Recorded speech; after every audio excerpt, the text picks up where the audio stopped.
The top sellers in the industry speak less than half the time on the first call. The worst sellers in the industry speak over 75%. How are you training your reps if you're spending all your time teaching them about the product? When they go into these calls, they want to sound like they're the expert. But you don't want to be an expert on the product, you want to be an expert on their business. When people think about sales training, they typically have some guidance on setting up appointments. They typically have guidance on the first call. They typically have guidance around how do you give a demo or presentation. Sometimes that's all they have. There's one missing piece that is the foundational piece that creates this alignment, and that is the buyer journey. That guy, that's Mark Roberge. Need a resume? All right, how's this? Founder of Stage 2 Capital, senior lecturer at Harvard Business School, founding CRO of HubSpot, and author of the Sales Acceleration Formula. Today, I'm going to ask him, how do you build a foundational sales program? How can your reps align with the modern buyer? Okay. Yeah, it's a very interesting question. It's one that I enjoy diving into when I first meet a company.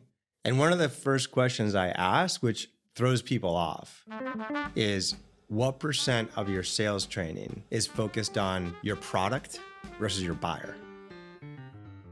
And people are like, And all of a sudden light bulbs go off. All of a sudden stuff's clear. They know exactly where I'm going, and they didn't even think about this. It's so instinctive to think, okay, like sales training, they need to know how the product works, they know how all the buttons are, what the features and benefits are, and they focus all their efforts there. In fact, folks who've never done sales before, let's say you're a product founder, and now you're starting to like scale your first team, train your first salesperson, their instinct is just to build a presentation. Like that's what they think their sales training is. Like, here's a deck. Let me show you how to run this deck and show you how to like click through the product to prove that it does this. Put that aside for a second and let's remind ourselves of a stat that we see all the time in sales, which is the top sellers in the industry speak less than half the time on the first call. The worst sellers in the industry speak over 75% on this call. Now we'll have an opportunity to reflect on a whole bunch of that stuff in this season, but how are you training your reps if you're spending all your time teaching them about the product? You're teaching them to be what we call show up and throw up.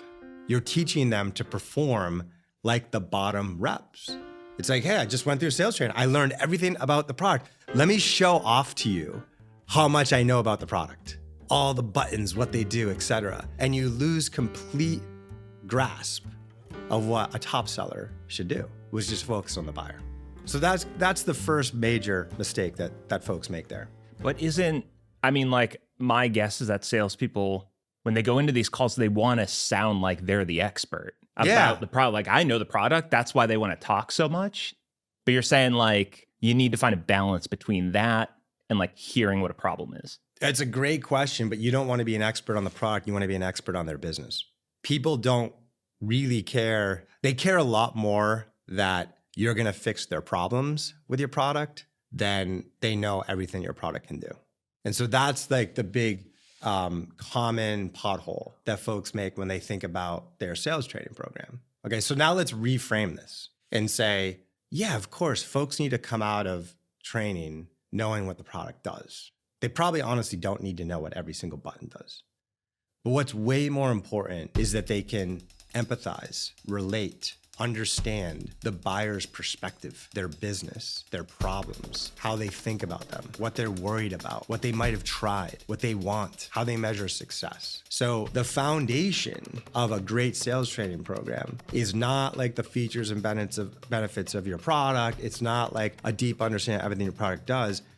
It's the ability to walk in your buyer's shoes. There's two things I'll share with regard to that approach. And this is a very early HubSpot story. It's how we kind of set it up from the beginning, like, less than 10 employees. So if you came in and saw our sales training program, it was about a month. It was a long time. Most of it was just walking in the buyer's shoes. Like, we took these sellers that were coming out of like finance, insurance, radio sales. Some of our best sellers were from radio sales. They weren't even from software. The first thing they did was started a blog. They started posting on social media. We literally had them come up with their own idea for a blog or a little business. I remember one of the salespeople had chinchillas, and they were breeding chinchillas. And so she actually started a website and blog around chinchillas to like drive her chinchilla. Beautiful. So she had to go out and she had to write a handful of articles during that first month. She had to do 15 or 20 posts. She had to set up a landing page. She had to promote the content and drive people to the landing page. She had to nurture those people with emails. She like walked in the buyer's shoes. Because at that time, and you have to remember, like most people weren't blogging. And we were trying to convince these small business owners who were like landscapers or plumbers, or they were, running mid-sized businesses to start a blog. That was scary. And so when they got on their first call with a buyer and they were like, oh my gosh, like I really buy into what you're saying, but like, what do I write about? And what if it's bad? And is anyone gonna read it? And how am I gonna promote it? And the salesperson was like, I just went through that. I experienced every single piece of those issues, and they can empathize it and sell it more, through that connection. So hopefully that illustrates what I mean by like, imagine if that seller was just trained of like, oh yeah, so this is the blog button, and this is where you write, and this is where you SEO, optimize it for search, and this is where you hit publish. It's like, you're not getting to the root of the issue, which is how they empathize with that problem. And I guess while they're like setting up their own, web page or their own blog, they are learning the product through that as well. Yes. So it's not like they're not getting product training. They're getting like a more specific type. It's a great point. It's rooted in the buyer's perspective. Of course, that you have to know how the product works. You do. It's just, remember, I'm not saying don't do product training. Right. The question wasn't like, do you have product training? The question was, where do you focus more attention? Yeah. On understanding the product or understanding the buyer? And I would say when I go out there, my guess would be 90% of the training is about the product and 10% of it is the buyer. Typically. Yes. And I need it to at least be 50-50. So you're right. You still need to do the product. It's just like folks instinctively do that well, too well. And they completely undervalue the buyer. Now let's talk about how you codify that alignment with the buyer. When people think about sales training, and now you're getting into like moving a sales process, they typically have some guidance on setting up appointments, prospecting, if that's part of your job. They typically have guidance on the first call. How do you qualify? How do you discover? They typically have guidance around how do you give a demo or presentation? Sometimes that's all they have. Objection handling, etc. There's one missing piece that is the foundational piece that creates this alignment, and that is the buyer journey. Right? So like, how does the buyer purchase your product? What are the steps they go through? Even going back to before they even know your product exists. They don't wake up one day and say, I need to go buy their product.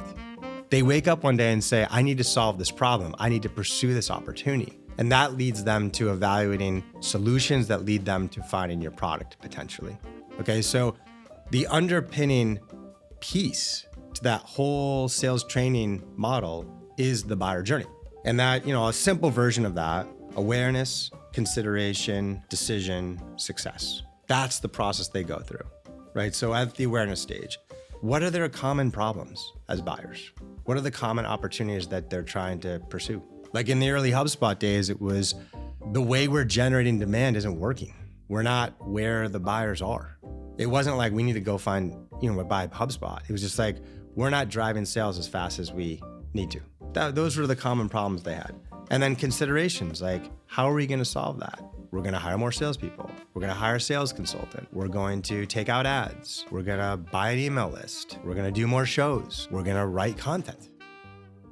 Right? So like, your solution is in a particular one of those boxes, and you need to be really good at why that box is better than everything else. And once they're in that general box, they're like, yeah, I actually want to write content. Then it's like, okay, well, we can download open source blog tools. We can hire an agency to do it. We can buy HubSpot, right? So like now we're at the decision stage and we can understand the advantages of our product relative to that decision. So that's kind of an important nuance there, is I'm not like taking someone through a journey that I've defined of like, you need to like understand this material and then look at this product and then do this. Everything is like understanding where they are in the journey and supporting them with the purchase. So by having them walk in the buyer's shoes so they can really empathize with that journey, and then defining the buyer journey as the underpinning of the entire sales process, that helps your sellers be trained to be aligned with the modern buyer. So, like, who is doing this really well right now? Yeah, there's a lot of folks. I mean, probably my favorite example would be an old friend, Lauren Patterford, who was the first sales leader at Shopify. Sales is not magic, sales is math, right? It's science. The last thing we were selling was which horse are you betting on over the next 5 years to innovate the crap out of this industry? I would take calls with first salespeople at various startups or companies. I'd have to spend a few minutes just asking where they are. Are they like, no customers and pre-product? Are they 50 million in revenue with a team of 100? I just need to figure out where they were. Shopify, one of the core aspects of Shopify's training program was build your own shop, build your own store. There's no better way to know the product than to dog food it yourself. Pick a product, build a store, try and launch your store. So when I met Lauren, I remember exactly where I was. I was driving over the bridge into Cambridge. And I remember asking Lauren, how many reps do you have? He's like, I got 2. How many are you hiring? He's like, I don't know, I'm gonna hire 2 more this quarter. Like, I'm picturing, something pretty small, 12 people. A large percentage of Shopify employees have side businesses running Shopify stores. So this was a great training because they all knew the product intimately. Then I'm like, how much revenue do you have? And he's like, 100 million. I was like, how many customers do you have? I think he said like 75,000. And I was like, wow. Did you just find yourself in one of the most amazing sales leadership seats ever? So our sales reps were also product experts because they had built stores. So they could go to a customer and talk about it and be like, yeah, I built my own store. Let's check it out. And they could show it to them. And it created a bond. It was entrepreneurs selling to entrepreneurs. That was definitely something that he did well, is help his sellers walk in the buyer's shoes. So to summarize, here's the 3 things to focus on when building your first sales training program. Number 1, create a way for your salespeople to walk in your buyer's shoes. What is the problem they're solving? Expose that to your sellers. Let them feel that job. Like I gave with the HubSpot example, they were writing blogs, they were posting on social media, they felt all the angst and pain that your buyers are gonna feel. Create that opportunity for your salespeople. Number 2, make sure you have a buyer journey defined as the underpinning of your entire sales process. Awareness, consideration, decision, success. How do buyers go through those stages as they think about defining their problem and eventually leading to the purchase of your product? Number 3, evolve all the other elements of your sales process around that buyer journey. It's not about pitching your product, it's helping the buyer buy. So as they go from setting the first meeting to executing the first meeting to doing the pitch to moving to the close, it's not pulling the buyer along, it's supporting them in making their purchase. I'm Mark. I hope this is helpful. If there's any questions you have, please leave them in the comments. We'd love to get back to you on them. And please subscribe to this, what is it? YouTube channel. If you have any follow-up questions, leave them in the comments and we'll get back to you. And subscribe to our YouTube channel. We'll have more content like this. Good luck.